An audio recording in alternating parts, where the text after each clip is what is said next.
Today, or at least now, we're reviewing the RX 7700 XT. That's this card. It is very large for a 7700 XT especially, because this was the 6800, sorry. My mind is on the better card. This was the 7800 XT that we got for review. So we're gonna be looking at the 7700 XT. Now we already reviewed the 78. As sort of spoiled there, we largely pointed to the 6800 XT as a really interesting alternative while it's still on the market. For today's review of the 77, we are primarily focusing on whether it's worth it to spend the extra 50 bucks to go from a 7700 XT to a 7800 XT or kind of a 6800 XT. We'll cover that point as well because that is the price difference. So the 77 baseline is supposed to be $450. The 7800 XT is baseline supposed to be $500. Not a huge gap there. There are much larger gaps in AMD's lineup than that one, and so probably you're gonna end up getting largely pushed towards one or the other, depending on the market conditions at the time you're buying it. All right, enough of that. Let's get started and talk about whether one of these is better than the other. The answer is yes. Before that, this video is brought to you by Fantex and the G300A Mesh Edition case. The Fantex G300A revives the A-series approach to airflow that Fantex began really pushing with the P400A that we liked previously. The new G300A comes in a few variants based on fan count and uses the Fantex ultra-fine front mesh that allows for a higher airflow without double stacking filters, as we've shown in the past. The G300A Eclipse is a compact tower supporting ATX boards, and you can learn more at the link in the description below. So if you want the wider comparison of AMD's new 7800 XT against things like NVIDIA alternatives like the 4060 Ti, the two versions there are, the 4070, or AMD's own prior options, then check out the 7800 XT review. This is us telling you there's a lot of depth there. This one's very specifically focused on this one comparison. To recap one key point though, as the 6800 XT fades from general availability, which will sadly happen, it's going to go away, we will be left with the 7800 XT, or you go above it to the 7900 XT. 700 GRE, it exists, but not really. It was, I think, a China only or mainly launch, and so it's not really all around the world. So you're left with the 78 XT or the 79 XT. Now, as that becomes true, the 7800 XT is at least not bad value compared to some of the other stuff we've looked at. So the 4070, or especially the 4060 Ti. The 7800 XT, despite losing to the 6800 XT, at least proved once and for all that the 4060 Ti 16GB, which costs the same, is a massively greedy waste. And the 4060 Ti 8GB isn't safe either. It remains kind of suspect. The 77 XT will put pressure there as well. So the 7700 XT, we suspect, will further threaten the 4060 Ti's existence. You'll see that today. But it may be close enough to the $500 cards to skip it if you can afford the jump. Quick recap of the prices. We went over these in the last review as well, but if you missed it, the 4070 Ti is $800 or so, the 4070 is $600 or so, 4060 Ti is around $400 to $500 with the larger capacity, and then the 4060 is $300. That's NVIDIA's immediately relevant current gen lineup. AMD's has the 7900 XT at $800, and then they've got everything from a 6700 XT at $330 up to a 6950 XT at $630 or so, with the 68 XT somewhat in the middle at $500. That's the setup. Let's get into the benchmark charts, and then we'll show you the summary chart at the end. Just like with the 7800 XT review, we'll start with Starfield. It's new, and it's a very heavy workload, at least now. We'll see if that stays the same. And that makes it particularly relevant. To AMD's benefit, Starfield is also currently running better on AMD cards price to price than on NVIDIA cards. At 4K high, the 7700 XT ran at 39 FPS average. The lows for 1% were 31 and 24 for 0.1%. That has the RX 7800 XT about 24% ahead of the 7700 XT while costing 11% more money. We're wondering if this is a classic upsell here from AMD because the performance gap between them is larger than the price gap might otherwise suggest. And consider that companies normally have two options to take in this position. Either they can have a tiny gap that allows the cheaper card to be the best value, or a larger gap that creates an upsell scenario. We're not surprised to see the latter. Either way, compared to the 6700 XT, the 7700 XT leads by 28%. It also leads the RTX 4060 Ti, which is currently about $380 to $400, and the gap there is a 29% advantage for the 7700 XT. The 4070 is about tied, including in lows, allowing AMD a value advantage in this current game version. The 7800 XT would be the most obvious step up in terms of value to price gap, at least near this price point for the 77. At 1440p high, the RX 7700 XT roughly ties the RTX 3080 and outpaces the 6700 XT by 24%. The lead over the 4060 Ti is about 28%, similar to before, and the 7800 XT's extra $50 boosts it 27% over the 7700 XT. That's more of a lead than at 4K. For other options, you could consider a used 6800 XT if you're willing to put up with secondhand cards. In that case, it outperformed the 7700 XT by about 15%. Finally, at 1080p high, we start seeing a CPU bind at the top of the charts where the 7800 XT, the 4090, the 4080 to some extent, but a lesser one, and the 7800 XT are all starting to bounce off of the CPU's capabilities. The 7900 XT would be the same, hence why it wasn't included. It's pointless here. They are all hitting limits. So the 7700 XT is still at least far from that ceiling. The 7800 XT leads it by 22%, despite occasionally hitting the ceiling, which is contributing to a little bit of the reduction in that performance advantage, as compared to 1440 that is. The 6800 XT is about 14% ahead of the 7700 XT, and generationally, AMD's new card is about 20% ahead of the 6700 XT. Dying Light 2 is new to our test suite, so the GPU list is more limited to what we could do between Starfield test passes in the past 2 weeks. At 4K, the RX 7700 XT ran at 38 FPS average or so, allowing the 4070 a lead of 11%. The 7800 XT had a lead of 21% over the 7700 XT, and the 7700 XT improved by 15% over the 6700 XT. But the 7800 XT still manages to complicate the choice around the 77 versus the 78, given the disproportionate improvement to the 7800 XT as opposed to its price increase. The 4060 Ti is far enough down the stack to not be too much of a consideration at this price range, unless you were already seriously considering it. At 1440p, the 7800 XT's lead drops to about 17 to 18%, down from 21%. As we've seen in the past, increasing the resolution can illustrate advantages of a GPU that emerge from higher CU counts or ROP counts or any other individual resource within the GPU core. The 4070's lead also climbs, this time to about 13% from 11%. And as for cheaper options, the improvement in the 7700 XT over the 6700 XT is 14%, or about the same as against the 4060 Ti. Actually, Intel's ARC A770 is just below both of these entries. Intel doesn't have an ARC competitor in the upper ranks of GPU competition right now, but it does have overall strengths in the more affordable market. We're still not bound by the CPU for the 7700 XT at least at 1080p. Here, the card ran at about 100 FPS average, putting the 4070 17% ahead. The 4070's lead is gaining as resolution decreases for this game, whereas the 7800 XT, now at a similar lead of 17%, is seeing less significance as opposed to the 4K result, although it hasn't dropped too much. Up next, in Resident Evil 4 at 4K, the RX 7700 XT ran at about 60 FPS average. That lands it just under the 4070 at 63 FPS average, allowing NVIDIA's more expensive 4070 a lead of about 4.7% in rasterization here. The 6800 XT might be better value than either of the two new AMD cards, depending on if you can still get it around or under $500, as it manages to outperform the 7800 XT by 6% and the 7700 XT by 27%. As for the 7800 XT, that's ahead of the 7700 XT by 19.7%. 1440p has the 7700 XT at 119 FPS, the 7800 XT is at 136, the 6800 XT is at 143, and the 4070 Ti is at 164. Respectively, that means these GPUs lead the 7700 XT by 14%, 20%, and 38%. Compared against the last generation, the 7700 XT is 30% ahead of the 6700 XT. We won't spend much time on 1080p. The 7800 XT here led the 77 XT by 15%, with the rest of the GPUs scaling similarly to before. In Total Warhammer at 4K, the 7700 XT landed between the 6800 XT and the 4060 Ti. It's ahead of the 4060 Ti by about 13% here, and it's ahead of the 6700 XT generationally by about 27%. It's also ahead of the 4060 by 35%, although pricing is obviously a different story. In the opposite direction, moving to the 7800 XT would push performance up by 27% in exchange for the extra $50. The 4070 would post about the same performance gain here, although for an extra $100 over the 7800 XT.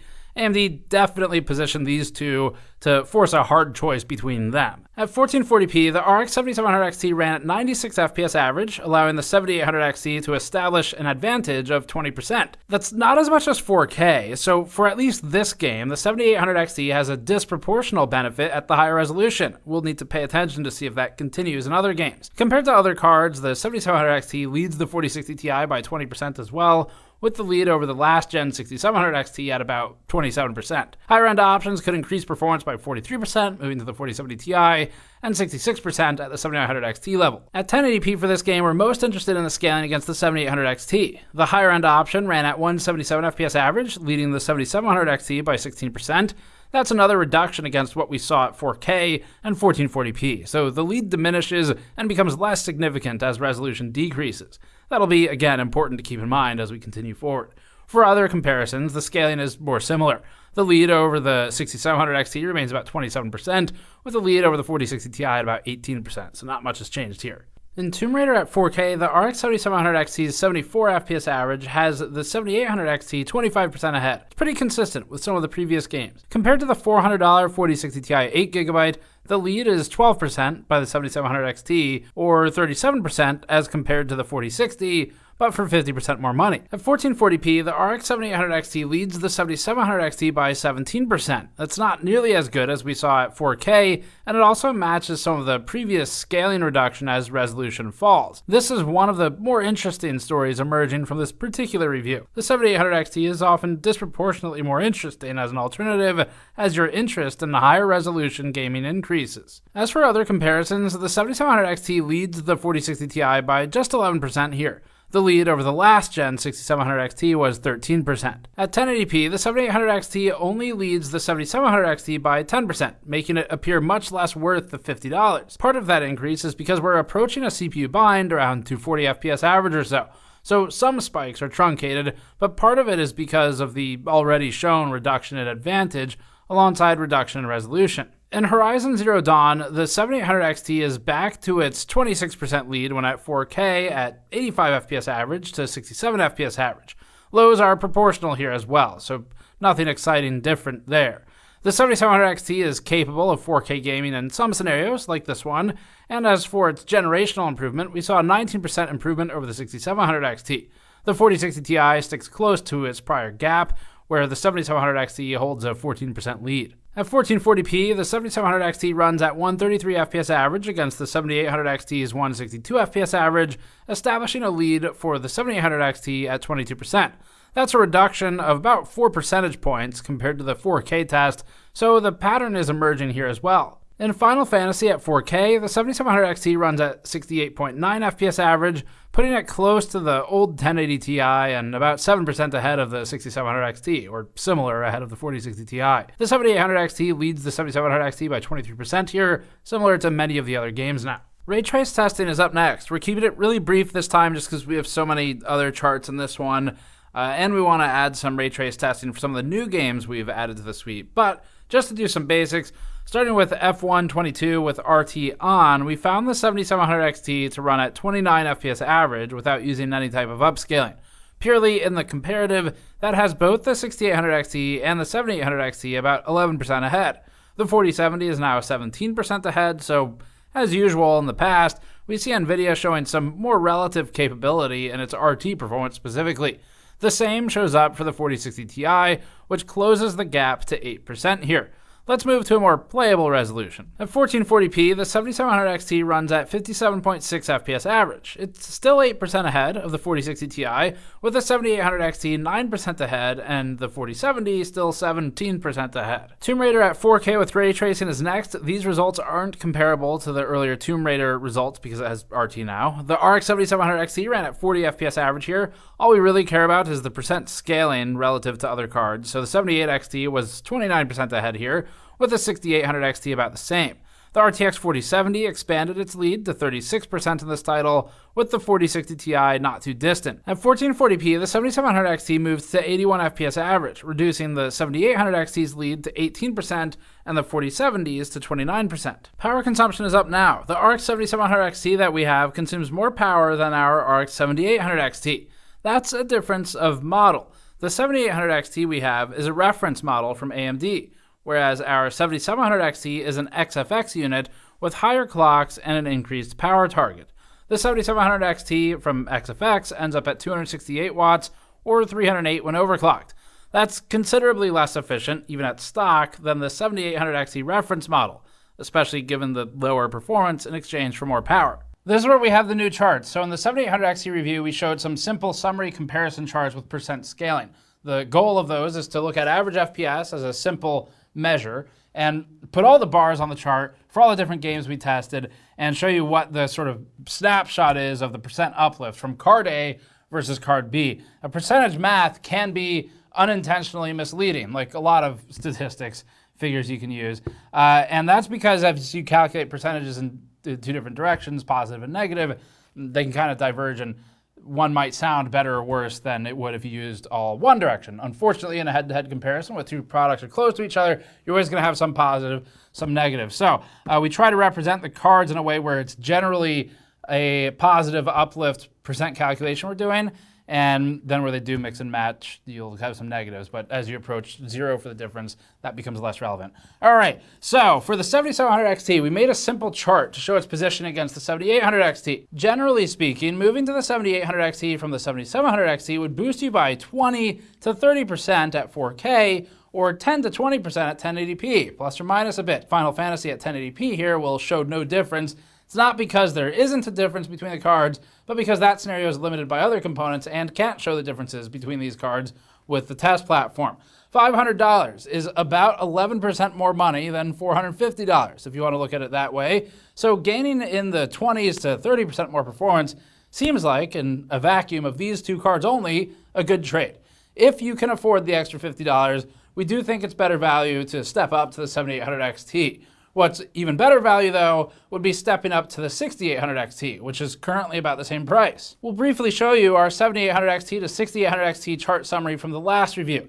In general, the 68 XT is a better card when at the same price or similar. In this case, the jump from the 7700 XT to the 68 would be even larger. You get more CUs for it too, which helps in some applications and some games. This is where we get into some just AMD things, where AMD has a history of launching cards like this that, in terms of spacing versus other immediately available close by options, don't always make a ton of sense on day one. And what we've noticed is that AMD tends to cut prices pretty hastily for some of its products. Hey, look at the 7600. They cut it literally before it launched. And that's not the only case. AMD generally does this the last couple of years now for Radeon. So what we wonder is not that that predicts future actions from AMD, but it might indicate them. What we wonder is if the 7700 XT gets a price cut, or if the board partners start dropping the prices relative to the 78 models, then it may be the case where, say, a $100 price gap develops. And that starts to knock them into two more distinctly sensible categories where they can kind of operate in their own orbits, because $50 out of 500, it's pretty close. Like, it's still a good amount of money, yes, but it's not anything like $100, $400 to $500. So we think that may develop, and if that's the case, then it's possible the 7700 XT, kind of like some of these other cards we reviewed in the last generation, becomes significantly more interesting just basically out of nowhere one day because of a price change. So simply put, if you can afford the $50 and it doesn't put pressure on you, then we do still think it's a great idea to look at the 7800 XT or ideally the 6800 XT for today options.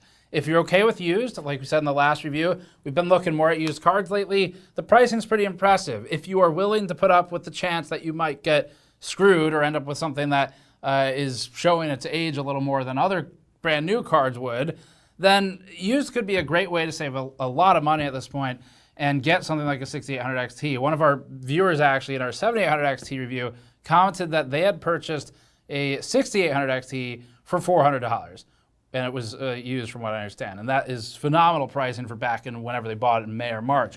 So that's a good option to consider if you're okay with some of the risks with a used card. What is clear, though, as we said in the 7800 XT review, is that the 4070 and the 4060 Ti especially really just look like bad value here. The 4060 Ti in particular is an impressive abomination of both at 16 gigabytes for $500. And the fact that it's already been cut in price in some places helps highlight that. The 4070 is more competitive at least. It's more expensive too, but the competitive part largely comes into play in ray tracing.